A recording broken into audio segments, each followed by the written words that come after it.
difícil fazer uma síntese de 45 anos, né? Meio complicado, né? Mas, em resumo, eu comecei em Belo Horizonte nos anos 70 e poucos. Eu viajei, fui ser hippie, andei pelo mundo carregando câmera. Depois voltei para Belo Horizonte, nós fizemos um jornal lá, um jornal contra a cultura, naquela época a gente chamava, né? Um underground, chamava o Vapor, com uma turma boa de jornalistas, de poetas, boêmios, vagabundos, etc, entendeu?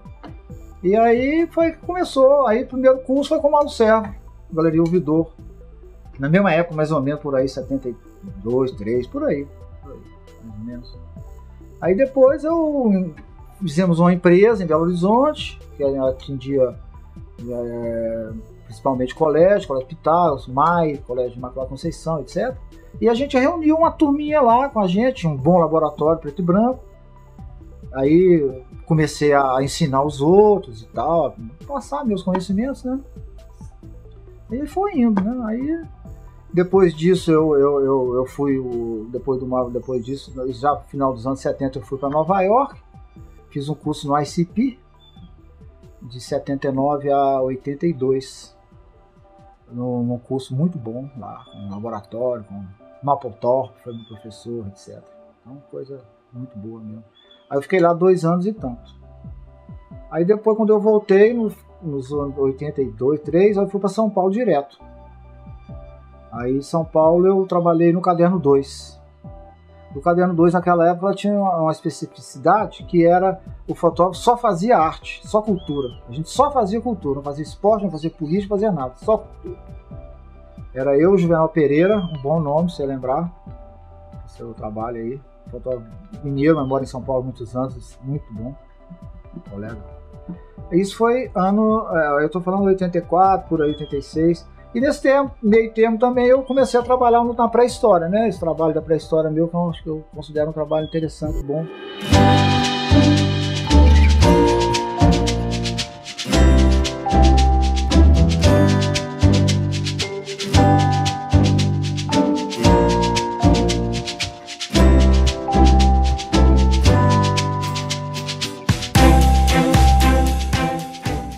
Profundo, porque eu documentei as pinturas, inscrições do Brasil, bem documentado, do Piauí até São Paulo, está tudo ampliado em Cibachrome, com a maior parte, né?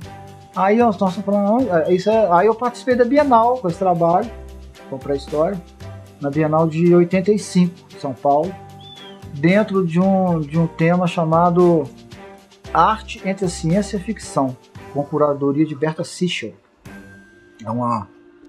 É de Belo Horizonte, ela, mas mora em São Paulo. Hoje ela mora na Europa, mora em Madrid. Eu acho que ela é curadora lá do Reina Sofia, coisa assim. E foi minha colega em Nova York também nessa época, jornalista ela. Depois ela virou curadora. E, bom, aí foi, isso é 85, Bienal de 85, né, com esse trabalho da pré-história. Aí depois eu fotografei o Caderno 2, né, que era só... Como eu estava assim, impregnado de curso de fotografia, então eu usei muito na linguagem fotográfica no jornal, entendeu? Assim, closes e detalhes, e duplas, triplas exposições, sabe? O pessoal não entendia muito bem, mas era o que eu queria fazer, fui fazendo e tal. Até que meu tempo expirou, né?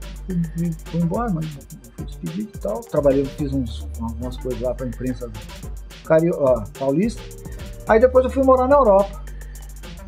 Eu fui morar na Europa de 89 até 96, 7, quando eu voltei. E na Europa eu trabalhei como fotojornalista, né? Fazia minhas reportagens para lá, tinha um jornal mensal que me contratou, eu era exclusivo deles, então me sustentou lá, viajei, fotografei, desenvolvi coisas minhas, né, também. Isso... Aí eu vim para Belo Horizonte e meu pai morreu nessa época, 96, 97 eu vim definitivamente para Belo Horizonte. E aí eu montei a Casa da Serra, que era a casa do meu pai, na Rua Bernardo Figueiredo, ali na Serra, que era um casarão lindo, com desenho de Silvio Vasconcelos, era uma coisa maravilhosa de casa. Eu tentei fazer ali um centro de fotografia.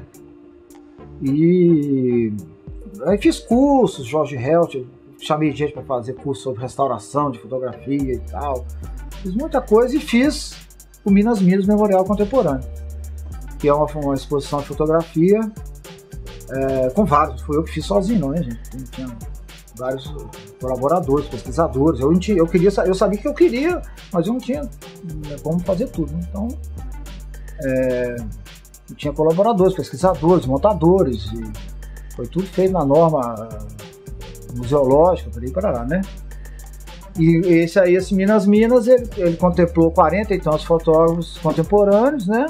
E os acervos históricos importantíssimos, que são do Arquivo Público Mineiro, Abílio Barreto, que tem uma panorâmica de Belo Horizonte maravilhosa, que eu levei para lá, a panorâmica, linda, pintada à mão, coisa maravilhosa. Botei dentro de um caminhão, paguei um seguro, levei para São Paulo. Os caras ficaram doidos lá em São Paulo com aquela maravilha feita em Belo Horizonte, 1897, 96, sei lá, 1912. Aí participaram todos, Eustáquio, Cuia, Daniela Goulart, Reckenfels, né? Fábio Cansado, né? Eugênio, tá todo mundo aí. Até esse menino, o Gustavo Lacerda, né? Você viu, né? O trabalho dos albinos, né? E aqui, deixa eu ver se eu acho aqui. Ah, tem essa menina, essa aqui cantando isso aqui, a Ana Regina Nogueira, mineira, que morou no Rio muitos anos. Então, importante o trabalho dela, né?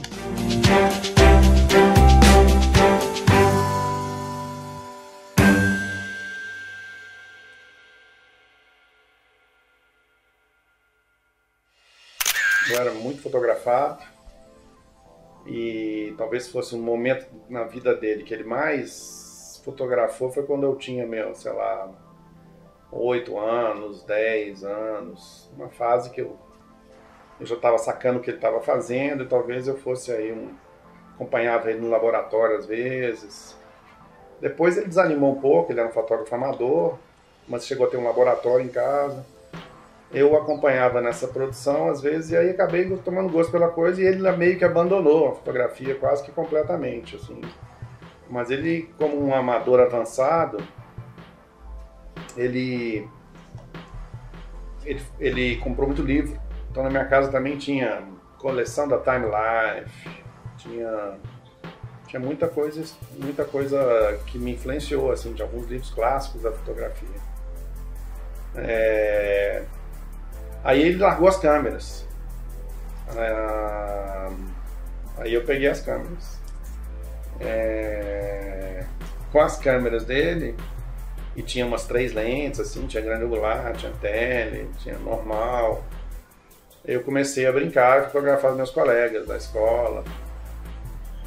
Comecei a fotografar a minha família, meus amigos, amigas, enfim. Foi um momento que eu me aproximei e aí depois eu comecei a querer aprender a revelar, sei lá, com 15 anos de idade, eu peguei a câmera, o laboratório lá do meu pai, né, o Valdemar, e o laboratório lá de casa, ficava pequenininho embaixo de uma escada, que era um lugar meio sinistro, assim, e aquilo era mágico. Mas o mais mágico não era só o espaço, era você poder fazer a coisa, né? Essa coisa do laboratório é muito legal, né? Assim, você interferir no processo fotográfico. Eu acho que isso que me chamou a atenção, você poder editar, construir uma história. Coisa que para o fotógrafo, digamos, amador comum, você pegava um filme e mandava no Belcola, ou sei lá, no Foto Elias, num laboratório desse, chegava com o filme todo revelado. Aqui não, eu já podia fazer uma prova de contato, escolher, revelar, né, interpretar na revelação, que é uma coisa legal, claro, escuro, corte. Enfim, foi um aprendizado bacana. E eu em contato com essas imagens até que na hora de decidir que faculdade que eu ia fazer, eu entrei na escola de jornalismo, na UFMG. E dentro da escola eu de alguma forma já estava imaginando que eu pudesse caminhar pelo lado da imagem e tive oportunidades incríveis, que lá no UFMG tem a Escola de Belas Artes com ótimos professores, tive uma possibilidade ali também experimentar nessa questão mais da fotografia no campo da arte, também no curso de jornalismo, outros grandes professores na teoria do jornalismo, no jornalismo em si. Enfim, foi um ambiente que aquilo permitiu que eu pudesse dar um salto ali na minha investigação com a fotografia. Aí fui monitor, me envolvi ali, acabei virando... Toda a faculdade de jornalismo tem sempre uns que são meio fotógrafos, assim, né? Toda turma tem lá um ou outro que a gente saca, esse aí vai caminhar pela fotografia. Eu era um desses, assim, que ia caminhar pela fotografia, e aí todo mundo na faculdade me conhecia, e às vezes me sugeria um trabalho, me chamava para fazer um trabalho, me chamava para fazer algum projeto. Então, a minha faculdade foi um grande laboratório para eu poder aprender a fotografar, aprender a fotografia. Me relacionei com muita gente interessante, e a partir dali, durante a faculdade, eu já estava meio que envolvido nesse mundo do fotojornalismo. Eu comecei a fazer alguns trabalhos para empresas jornalísticas. Enfim, foi realmente uma oportunidade de mergulhar nesse universo.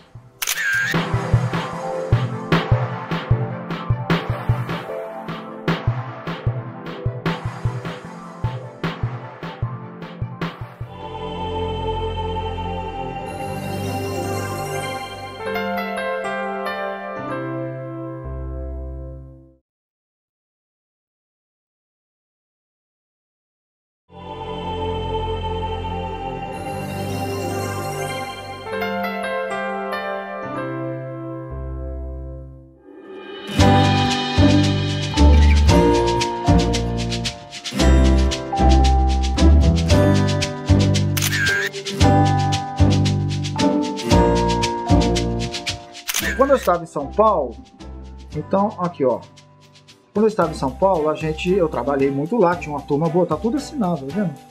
Os autografados. Ó. E aí fizemos essa exposição, tá, o texto de Loyola Brandão, Stefania Abril, historiadora da fotografia, né? São Paulo Gigante Intimista. E foram vários fotógrafos reunidos com o conceito do São Paulo grande, do São Paulo, da intimidade de São Paulo e tal. Aí essa exposição foi feita no Centro Cultural São Paulo e publicaram. Aí a revista da Fotótica, na época, publicou essa foto minha aqui, ó. A revista Fotótica fazendo uma reportagem sobre a exposição. E pediram fotos dos fotógrafos para publicar na revista. E alguém, um diretor de arte genial, pegou a minha foto da revista, chupou, tirou o nome Butantã, botou metrô, retocou a placa, botou São Paulo, não sei o que e tal. E um dia eu achei o folheto na rua e processei o metrô de São Paulo. E depois de 16 anos eu recebi a indenização, metade do que eu tinha pedido. Mas a advogada falou, olha, tá na hora e tal, etc. Eu falei, tá, vamos resolver, né? E aí eu peguei esse dinheiro e comprei uma casa em Diamantina, num centro histórico, abandonada, com caco, ninguém tinha coragem de encarar aquele trem lá. E eu comprei barato. E aí eu fiz uma pousada. Como eu já viajei muito, eu sabia o que seria bom, então eu pulei na frente das outras que estavam aqui, né? Eu fui o primeiro a ter internet. Entendeu? Então aí foi indo. Depois, agora recentemente, apareceu o meu vizinho, outro casarão maravilhoso. Aí mãe morreu, vendemos um apartamento dela no Rio. A minha parte eu comprei um casarão histórico, todo pintado, com as paredes lindas pintadas, e eu estou trabalhando nele. Então eu vivo da pousada, não vivo da fotografia. Fotografia não tem nada. Outro dia vendi dois pinholinhos por 100 conto cada um.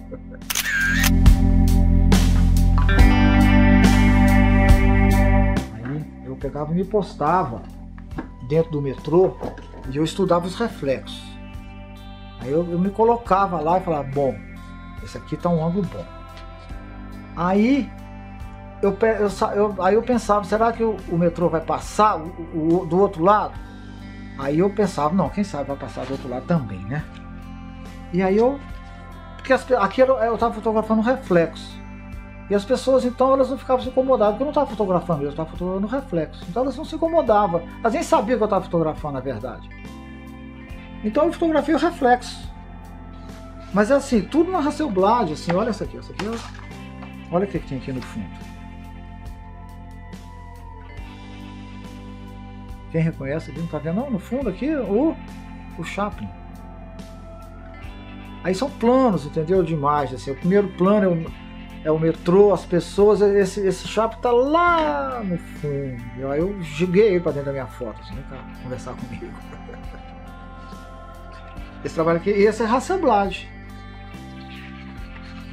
Analógico. Aí aparecem umas sombras, uns vultos, umas coisas assim. Esse é um trabalho recentíssimo, acabei de fazer. Olha isso aqui. O enquadramento do outro trem lá, sabe? Aí o enquadro cá, então esse é o trem que eu estou. Esse aqui é o trem que tá do outro lado lá. Esse é... E aí também tá a incorporação de imagens que deu do Henri, esse aqui. Aí tem que olhar com muito... Esse aqui não dá, né? Tem que olhar com muita calma. Aí tem personagens aqui dentro, um andando pra lá, outro andando pra cá.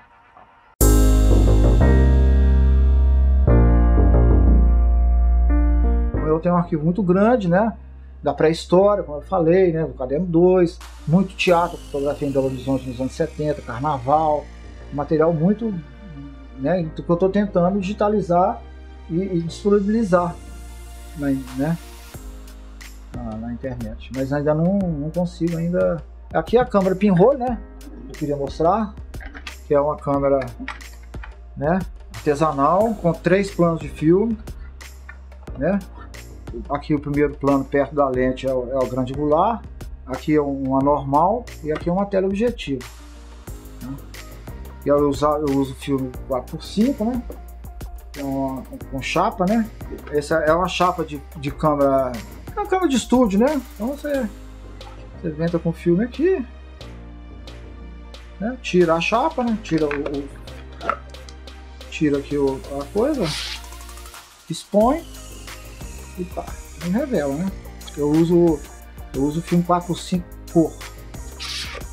Agora é um trabalho demorado, eu saio para campo com 10 chapas só. Então não posso desperdiçar, né? Custa caro. São essas coisas. Aqui o furozinho, né, da coisa, tudo pré-testado, pré-analisado, tudo, né? O furinho da minha lente aqui, que vai aqui na frente, né? Ela entra aqui. Aí você tem, então você calcula lá a exposição, você pum. E não tem visor, né? Vai ser na mira, né? Você vai... Não, esse aqui é o trabalho. Aí o trabalho do pinhole é o seguinte: o trabalho do pinhole no começo você tem que fotografar o imóvel. Então você tem que fotografar prédio, montanha. E aí eu fotografei muito, eu tenho um trabalho muito grande de pinhole. E aí eu fui aperfeiçoando a minha técnica e tal, entendeu? E aí eu vi que a linguagem do pinhole, ela tem essa característica de uma cor muito pura, ela tem uma característica de captar o movimento. Eu já fiz exposições de 3 minutos, entendeu? Então você vê o céu passando, é lindo, coisa pictoricamente é perfeito, entendeu? E aí esse último trabalho aqui foi em cima da cor e foi inspirado em Claude Monet, né? Tá na cara, né? Então, e é assim, aí não tem, essa coisa que não tem foco, eu não tô chamando que é fora de foco, eu falo que é não foco. Isso aqui não é fora de foco, isso é não foco. E a cor que é uma maravilha, né? Como é que chega esse roxo e tal. Então essa série eu acabei de fazer agora, e tem umas ampliações. Essa aqui é uma ampliação já de tinta, mas a coisa é analógica. Mas ela foi pensada para ser tirada em já de tinta. Eu executei o trabalho para um já de tinta.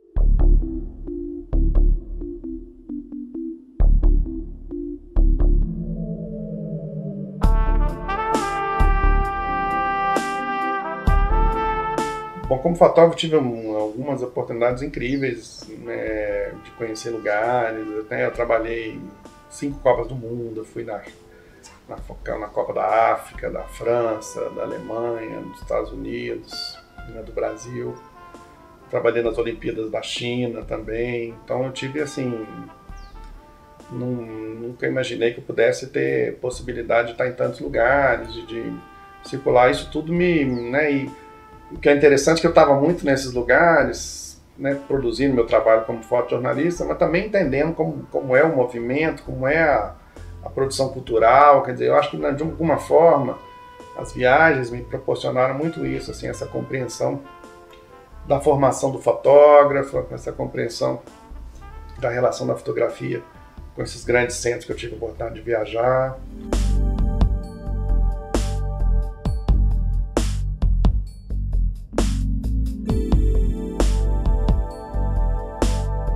Essa coisa de fotografia contemporânea, para mim, tendências, tem escolas, tem autores. Eu, sinceramente, gosto de várias possibilidades, às vezes uma diferente da outra. O que me interessa mais é quando uma pessoa investiga uma história, um assunto, né, tenta projetos de mais médio e longo prazo.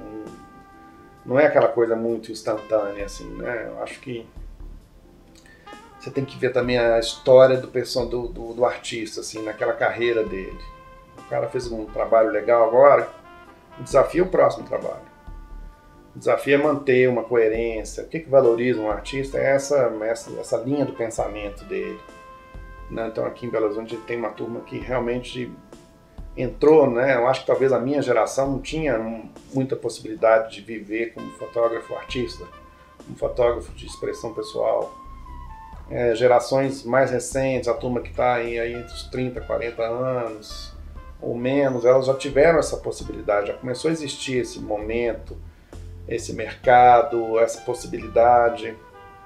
E o que diferencia um artista para ele se destacar é seguir o caminho, investigar, né, não desanimar, faz um, faz outro, vai a fundo nas questões, se relaciona com esse meio, pesquisa.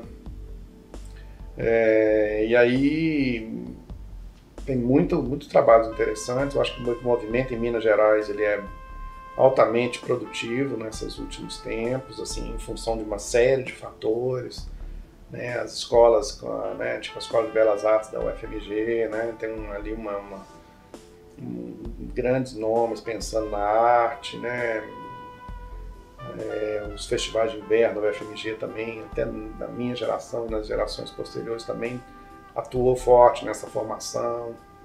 Né, os festivais, né, não só o Festival de Tiradentes, assim, mas o Festival de Paraty, festival aqui em Belo Horizonte, outros encontros produzidos, o Foto em Pauta, quer dizer, você tem uma série de ações, de personagens que tiveram influência para a gente ter esse quadro hoje em Minas Gerais de uma fotografia que eu digo de ponta, assim, do ponto de vista criativo no Brasil.